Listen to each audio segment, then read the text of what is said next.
Salut les amoureux du ballon, j'espère que vous allez bien. Ce matin, on commence ce tour de la presse sportive avec l'équipe de France qui boucle cette trêve internationale d'octobre avec un triste match nul 2-2 face à l'Islande. L'Amérique attendra placard d'équipe ce mardi matin après cette contre-performance des hommes de Didier Deschamps qui vont devoir patienter jusqu'au prochain match face à l'Ukraine en novembre prochain pour valider leur billet pour la Coupe du Monde 2026. Avec une équipe remaniée au coup d'envoi, les Bleus ont été très brouillons que ce soit devant ou derrière. L'équipe a vu un vrai film d'erreur. Faute individuelle, gestion des duels incertaine, choix de jeu improbable, la défense type des Bleus et notamment sa charnière centrale Upamecano Saliba a pris l'eau. C'est pas encore l'Amérique, regrette le Parisien, alors que pour le progrès, les Bleus ont été secoués par l'Islande. Menée à la pause, l'équipe de France a su réagir en deuxième mi-temps. Quelques secondes avant un gros raté, Kunku a égalisé après un numéro en solitaire. Pour sa première titularisation, Jean-Philippe Mateta a ouvert son compteur but sous le maillot A après un magnifique service d'Akliouche. Pour le journal L'équipe, les deux attaquants ont traversé une soirée similaire avec des erreurs et des éclairs qui les sauvent.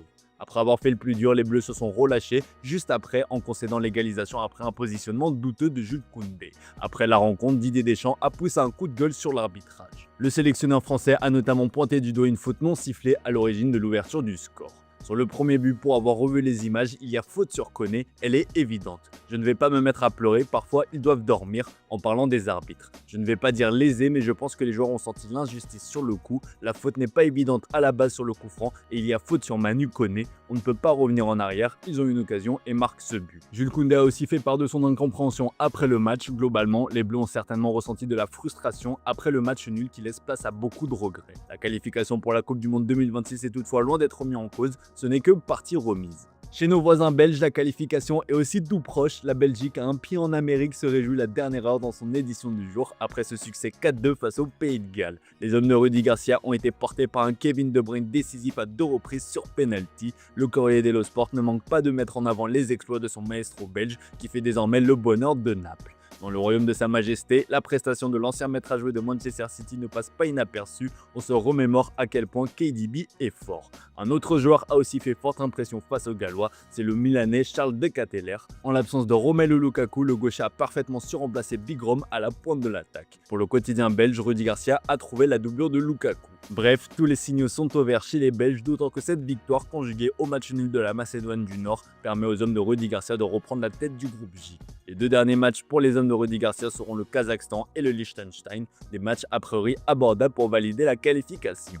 Direction l'Angleterre où les Sue Lions occupent tranquillement la tête de son groupe de qualification. Opposés à la Lettonie ce soir, les hommes de Thomas Tuchel ont pour objectif de se mettre définitivement à l'abri. Pour le sélectionneur anglais, ces matchs sont l'occasion de confirmer la bonne dynamique, peaufiner la bonne stratégie et trouver son équipe type. Ce mardi matin, toute la presse britannique reprend le coup de pression de Thomas Tuchel à Marcus Rashford. Comme vous pouvez le voir sur la une du Daily Star, du Daily Mirror ou encore du Sun, Tuchel a demandé à son attaquant d'élever ses standards. S'il a retrouvé son niveau de jeu depuis son prêt au FC Barcelone, il doit maintenant prouver sur la scène internationale qu'il fait partie des meilleurs joueurs au monde.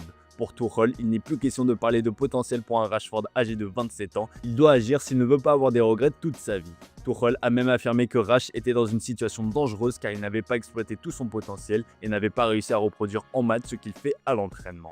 L'attaquant n'a marqué qu'un seul but et délivré aucune passe décisive en 6 matchs sous la direction de Thomas Tuchel. Il est attendu au tournant par l'entraîneur allemand qui souhaite un collectif uni plutôt que des individualités. Le Daily Mail reparle d'ailleurs du cas de Jude Bellingham dans ses pages intérieures. Le tabloïd anglais est toutefois persuadé qu'une fois la star anglaise revenue à son meilleur niveau, Tuchel n'aura d'autre choix que de l'aligner en tant que titulaire. D'ailleurs, selon le journal AS, l'heure est arrivée pour l'anglais. Laissé au repos durant cette trêve, Bellingham est de retour. A priori, c'est l'Argentin Franco Mastantuono qui devrait en faire les frais. Touché avec l'Argentine, le crack de 18 ans est de toute façon incertain pour le prochain match du Real Madrid. Filant en Espagne justement pour évoquer la Roja de Pedri, le maître à jouer du FC Barcelone et de la sélection espagnole a eu des mots forts qui témoignent de ses grandes ambitions cette saison, aussi bien en club qu'avec sa nation.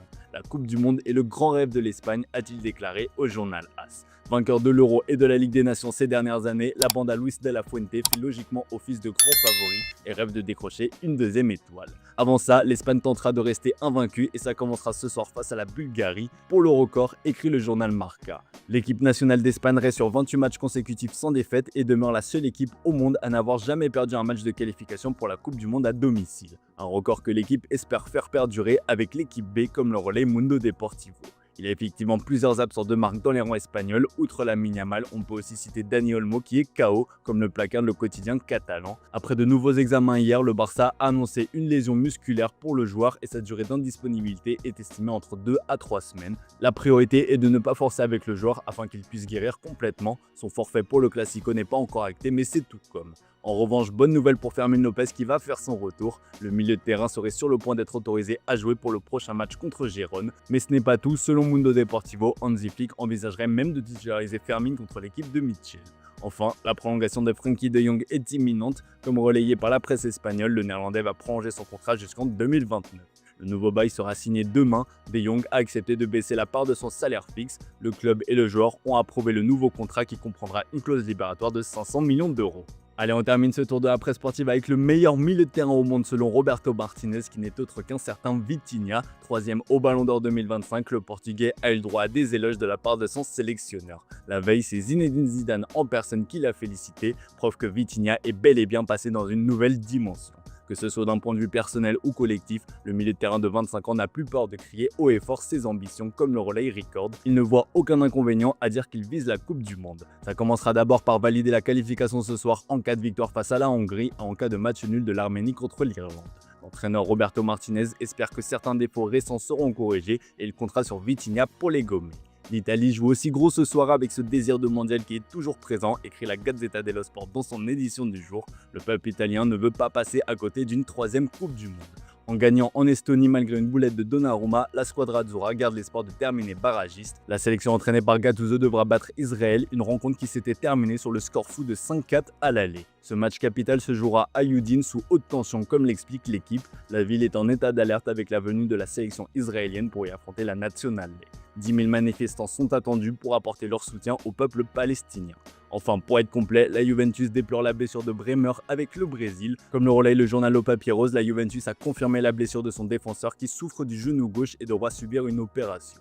La saison dernière, il avait déjà manqué plusieurs mois de compétition après avoir été touché au même endroit. Son absence est estimée à au moins 2 mois, ce qui pousse la vieille dame à explorer des pistes cet hiver. Les noms de Kim Min-jae du Bayern Munich et de Milan Skriniar sont cités. Un prêt est évoqué pour le défenseur slovaque qui évolue à Fenerbahçe. D'ailleurs, Photomatch révèle une information assez folle ce mardi. Selon le média turc, Fenerbahçe envisage de recruter en attaque durant le mercato d'hiver. Le président Saadettin Saran a eu un entretien avec l'entraîneur Domenico Tedesco pour faire le point sur la situation de l'équipe et l'entraîneur a émis le besoin d'enrôler un attaquant plus décisif, ce qui a conduit la direction à évaluer plusieurs options en plaçant Karim Benzema en tête de liste. Les agents du Nube vont même être contactés pour sonder le terrain et si la réponse est positive, le processus de transfert sera lancé. Le club serait prêt à tout pour enrôler le buteur tricolore qui touche actuellement 50 millions d'euros par an en Arabie Saoudite et aurait des envies de revenir en Europe avant de clore sa carrière. Pour le faire venir, le média local affirme que Fenerbahçe est prêt à se séparer de John Duran. Autre retour en Europe évoqué, celui de Neymar Junior. D'après Fabrizio Romano, son clan serait déjà à l'œuvre pour sonder le marché européen à l'approche de la fenêtre hivernale, avec l'objectif de réintégrer la Seleção rapidement. L'Inter Milan avait déjà été approché mais la proposition a été déclinée en raison des coûts et des doutes sur la condition physique du joueur. Le Napoli a aussi été évoqué mais les champions d'Italie ont préféré miser sur KDB. L'entourage de Neymar est prêt à revenir à la charge pour cet hiver. La relation entre Pini Zahavi, l'agent du joueur, et les deux clubs italiens est très bonne et d'après Sport Mediaset, l'idée de faire venir Neymar est toujours d'actualité. Pas forcément pour l'Inter Milan ou le Napoli, mais aussi pour d'autres équipes à la recherche d'un joueur offensif de son calibre. Voilà les amis, c'est tout pour aujourd'hui. Merci pour votre fidélité, très belle journée à vous. Comme d'hab, on se retrouve en fin d'après-midi pour le traditionnel